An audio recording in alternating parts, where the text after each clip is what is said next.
Salut à tous les gars, j'espère que vous allez bien. On se retrouve aujourd'hui pour un nouveau style de vidéo que j'ai pas l'habitude de faire. Je vais vous présenter mon top 5 des meilleurs gardiens du monde actuel. Pour faire ce top 5 les gars, j'ai pas pris en compte l'historique ou le palmarès du gardien. Je vous donne mon avis qui est totalement subjectif. Et pour ceux qui ne le savent pas, j'ai un style de jeu et une vision des choses qui peut être différent de certains d'entre vous qui êtes gardiens. Donc je sais très bien que c'est totalement impossible que vous soyez tous d'accord avec mon top 5 parce que vous voyez les choses différemment et que vous priorisez d'autres aspects que moi. Donc c'est totalement compréhensif que vous n'ayez pas le même top 5 que moi et c'est pour cette raison que je vais pas entrer dans un débat sans fin avec vous. Et si vous kiffez ce style de vidéo les gars, n'oubliez pas de cliquer sur le pouce bleu qui est situé juste en dessous et de vous abonner si c'est pas encore fait ou que vous venez de me découvrir à travers cette vidéo. Ça me donnera beaucoup de force. Et on commence tout de suite par le numéro 5 des meilleurs gardiens du monde en 2020. Ce jeune gardien de 26 ans, très athlétique et technique, est aujourd'hui reconnu comme un gardien de classe mondiale. Étant explosif et vif grâce à ses très bons réflexes et sa capacité à vite aller au sol, il possède aussi un très bon sens de l'anticipation, d'une lecture du jeu et d'un positionnement que ce soit dans les arrêts à bout portant, mais surtout dans les sorties aériennes ou au sol, qui ont fait de lui un gardien décisif. Il a réussi à s'imposer à 24 ans, là où les deux gardiens expérimentés, Bravo et Caballero, ont échoué. Et pour ses 2 premières années en Première Ligue, il est sacré 2 fois consécutivement champion d'Angleterre avec 20 clean sheets pour la saison 2018-2019. En plus d'être serein et confiant lors de ses sorties, il est doté d'un superbe jeu au pied qui correspond parfaitement au style de jeu de Manchester City de Pep Guardiola. Peu importe la situation auquel il se trouve, il est capable d'envoyer le ballon parfaitement là où il le veut et permet à son équipe de conserver le ballon et de continuer son attaque. Quasiment aucun gardien dans le monde ne peut être aussi décisif qu'Ederson à Manchester City. Il a encore beaucoup à prouver pour être le meilleur gardien du monde, comme par exemple son manque d'expérience en Ligue des Champions, mais il incarne parfaitement le gardien moderne et a tout d'un bel avenir devant lui.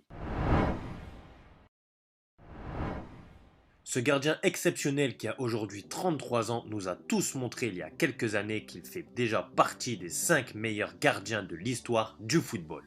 Il a été capable de réaliser des prouesses hors du commun jamais réalisées.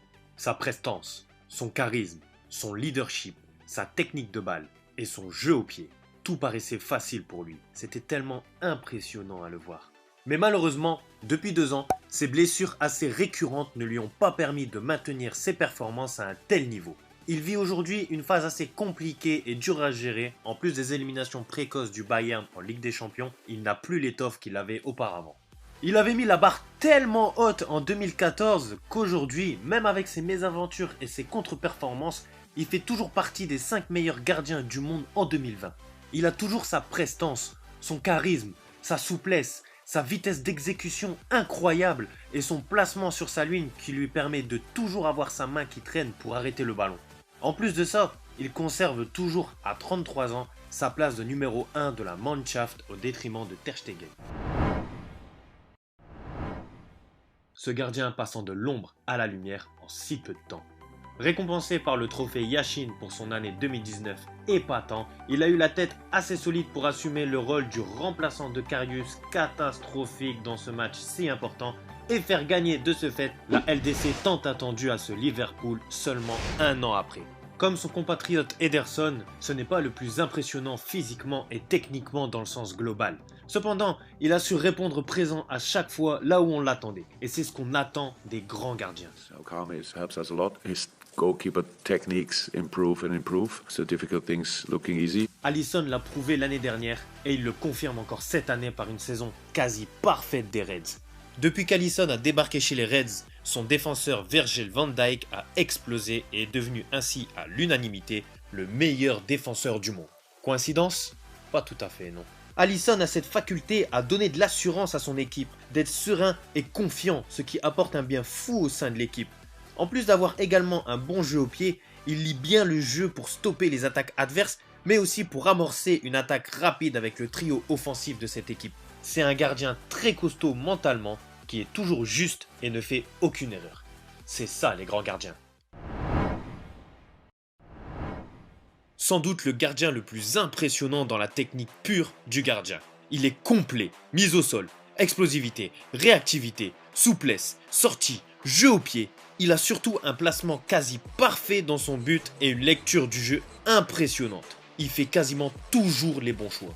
Son style de jeu correspond parfaitement à celui de l'Atlético Madrid qui joue en bloc bas pour libérer l'espace devant et ainsi jouer la contre-attaque. En plus d'être un super gardien sur ses appuis et les plongeons, Oblak a cette capacité à toujours rester concentré et être solide mentalement pour ne jamais craquer et continuer jusqu'à la fin à garder sa cage inviolée.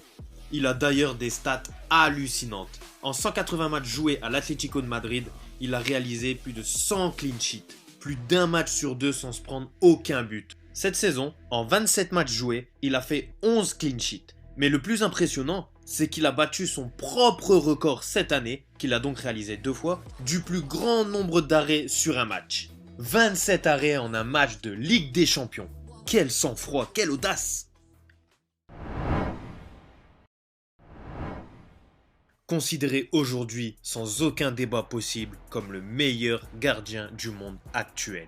C'est le numéro 1. Il possède une agilité et une souplesse hors du commun, une superbe technique de balle et son placement lors de ses sorties est toujours au top. Mais ce qui fait la différence chez ce gardien, c'est son jeu au pied vraiment fascinant. Encore mieux qu'Ederson, tu peux être n'importe où sur le terrain, il va réussir à te la mettre sans que ton équipe perde la balle. Son style de jeu convient parfaitement au style de Barcelone qui prône un jeu de possession où ils doivent garder le ballon au maximum. Ce gardien, il est tellement serein que tu peux même pas avoir peur une seule seconde quand il a le ballon. Tu sais qu'il va pas la perdre. Qui, à l'heure actuelle, peut s'asseoir à la table de Ter Stegen et lui dire droit dans les yeux « Je serai plus décisif que toi au Barça ». Qui? Absolument personne, les gars. On peut lui reprocher son manque de charisme et de leadership et ses mésaventures en Ligue des Champions. Mais aucun gardien à l'heure actuelle ne possède ces talents athlétiques et techniques. Aucun. Voilà les gars, je vous ai fait part de mon top 5 qui est totalement subjectif. Voilà, ça reste mon avis. J'aurais très bien pu mettre des gardiens comme Hugo Lloris ou Keylor Navas qui sont des gardiens très agiles et très explosifs. J'aurais pu mettre aussi Thibaut Courtois où ça fait plusieurs mois qui est en grande forme et qui montre que c'est un très grand gardien. Mais voilà, j'avais envie de mettre en avant Ederson avec son jeu au pied incroyable. Manuel Neuer, c'est Manuel Neuer. Et le top 3 qui pour moi est imbougeable. Il n'y a pas de débat possible sur ce top 3. N'hésitez pas à me dire en commentaire votre top 5 des meilleurs gardiens du monde actuel. Et si vous avez kiffé ce style de vidéo, n'oubliez pas de lâcher un gros pouce bleu et de vous abonner si ce n'est pas encore déjà fait, ça me donnera beaucoup de force. Et pour ceux qui en veulent un petit peu plus sur ce genre de vidéo, vous pouvez cliquer sur le i ici pour regarder cette vidéo. Pourquoi un gardien de but n'est jamais ballon d'or.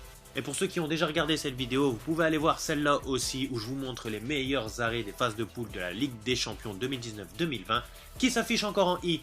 Sur ce les gars, j'espère qu'il y a beaucoup d'entre vous qui êtes d'accord avec mon top 5 des meilleurs gardiens. Je vous laisse sur ma tête ici et je vous dis à samedi pour le deuxième épisode LMS. Bye.